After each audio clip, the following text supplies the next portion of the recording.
Welcome back to Taking It to the Max, where we go on a short ride, but we take the scenic route. I am Kevin B, aka Max Logan. Today's topic, social media / cable news versus journalism. What we see out there in the world and what we're listening to and we're taking it as hardcore news. It's weird how can the voice of the few herd the many over reason and logic. Whatever happened to two legitimate sources to tell a story? Nowadays, you hear something, they run with it without checking the facts, and it blows up on social media as everybody puts in their 2 cents. It seems like social media and cable news have become their own Tower of Babel. If religious, you've heard the story of Babel. Right, so I'm going to read a little bit from screen. It's from Genesis 11, chapters 1 through 9. It's summarized. But basically, a bunch of people were like, come, let us build ourselves a city with a tower that reaches the heavens so that we may make a name for ourselves. Otherwise, we will be scattered all over the face of the whole earth. But the Lord came down to see this city and this tower and the people who were building it. And the Lord says, if as one people speaking the same language, they have begun to do this, then nothing they plan to do will be impossible for them. Come, let us go down and confuse their language, so they will not understand each other. So the Lord scattered them all over the earth, and they stopped building that city and that tower trying to reach heaven. That's kind of like how we understand this big, giant earth with its 7 billion people and all these different languages and races. We did that so we wouldn't all just be like, rise up and try to figure something out that we don't need to figure out. It's almost like time to scatter the people before they bring us to our own destruction. Social media can be very dangerous. The platform itself, if not handled properly. You know, there's just too many people that they're kind of like running on their own. They're left to their own devices. And it's just created situations where there should be some checks and balances, some better understanding, because not everybody is equipped to utilize this method of transmission. In the book The Fountainhead by Ayn Rand, there's a passage in there, and it goes something like this. There's no substitute for competence. That's precisely is the deadliness of second-handers, people that don't think for themselves. They have no concern for facts, ideas, or work. They're concerned with only people. They don't ask, is this true? They ask, is it what other people think is true? Not to judge, only to repeat. Not to do, but give the impression of doing. Not to create, but to show. Not ability, but friendship. Not merit, but pull. So it's like a lot of things don't matter to them, but they use this platform to do all kinds of things. And you know, you got those foreign international bots, we'll say mainly from Russia and China, of course. They're going to do whatever they need to do to become leaders of the world in that challenge. And they're going to use our platforms against us. And they do it well. The funny thing is that we're all tied into our smartphones as if they haven't been dumbing us down. We don't have to remember things anymore. We don't have to learn things anymore. We can just look it up. Or we don't even look it up. We just start expressing opinions without any fact. Kind of like following the example of who? Yeah, you know who I'm talking about. 45. So in George Orwell's book, 1984, written in 1949, spoke about the people will not revolt. George Floyd, they're trying to revolt. They will not look up from their screens long enough to notice what's happening. They have this caption. It was posted on Facebook, and it just has a bunch of people looking at their phones like, that's all I care about. I need that red like, that heart. I need to release those endorphins. Does someone like me?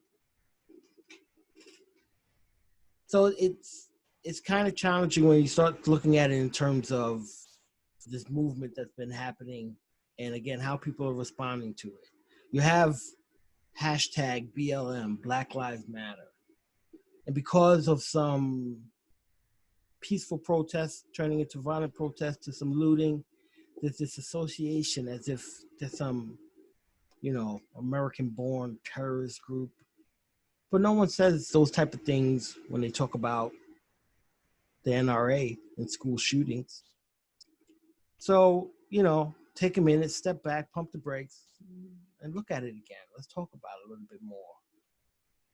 This whole idea of Black Lives Matter, there's this challenging notion as if it's going against something called or not considering all lives.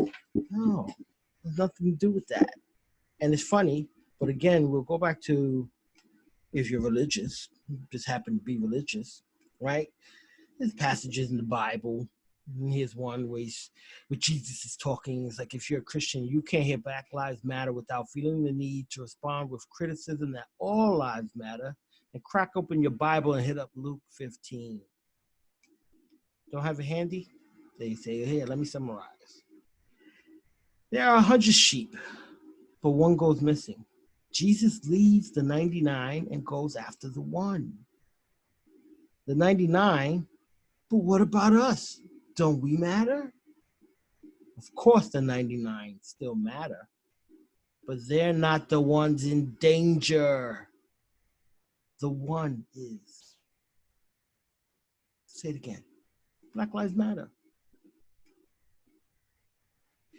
Another interpretation, and I threw it out there and I was like, yo, I'm trying to find this passage where somebody was talking about it in terms of dinner. Right? So somebody said that my personal interpretation of Black Lives Matter versus All Lives Matter. Bob is sitting at a dinner table. Everyone gets a plate of food except Bob. Bob says, Bob deserves food. Everyone at the table responds with, everyone deserves food, and continues eating. Although everyone deserves food is a true statement, it does nothing to actually rectify the fact that Bob has no food. Get it? Not really that hard to understand if you want to just step back and add a little matter of perspective. Again, I'm not out there revolting, rioting, and what have you. But I understand as a Black man, Black children, a Black granddaughter. Yeah, I need to be concerned about this lack of appreciation for contribution. We can get into that, all the things that Black people have created.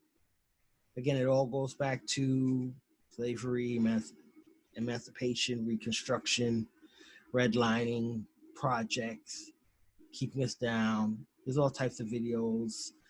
People are talking about it a lot more, and they're showing you examples of why the situation needs to be corrected. It needs to be corrected with land.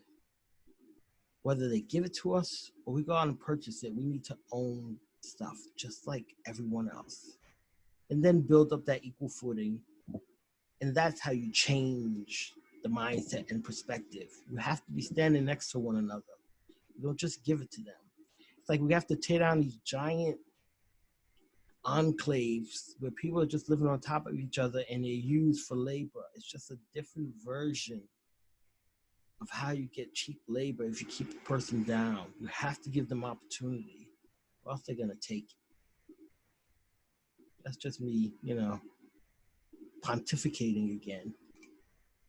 But there was this great video that Tupac did where he's explaining, he's doing this interview and he's saying, here's an example. So what if I'm hungry and I'm knocking on the door and you open the door and I'm like, hey, I'm hungry, can you give me some food? And you're like, hey, I don't got no food. but you can see behind them they got some food and they close the door. And you come back the next day and you knock again and you're like, hey, really, I'm hungry. I'm asking, I'm really hungry. Could you spare a little bit? I see you got some food back there. And I keep closing the door. No, we don't have enough to spare. But you can see there's a lot of food. And he said eventually those calls of, can I killed you, will become, yo, I'm hungry, I'm about to break down the door. And it keeps escalating until they get some food, because people should be sharing food. And I think that's just an analogy with money.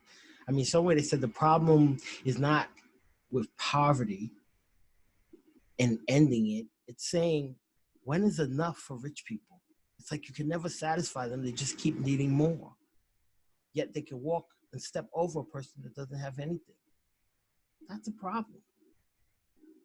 Whether they're black, white, Hispanic, it's a mentality that needs to be changed. I mean, Dave Chappelle did it in his Six and Stones special when he was talking about, you know, being poor. He goes into some story about being poor and telling his father, what? You can't afford $3? Like, I hate being poor. He's like, son, you're not poor. You just lack resources. And you don't want to fall into that mindset that you're poor, because then you actually start believing it and living it, and it becomes a vicious cycle. So we need to change that perspective. But we all have to contribute, and we all have to do our part. That concludes this journey. Whatever you do it all the way, go hard, and take it to the max.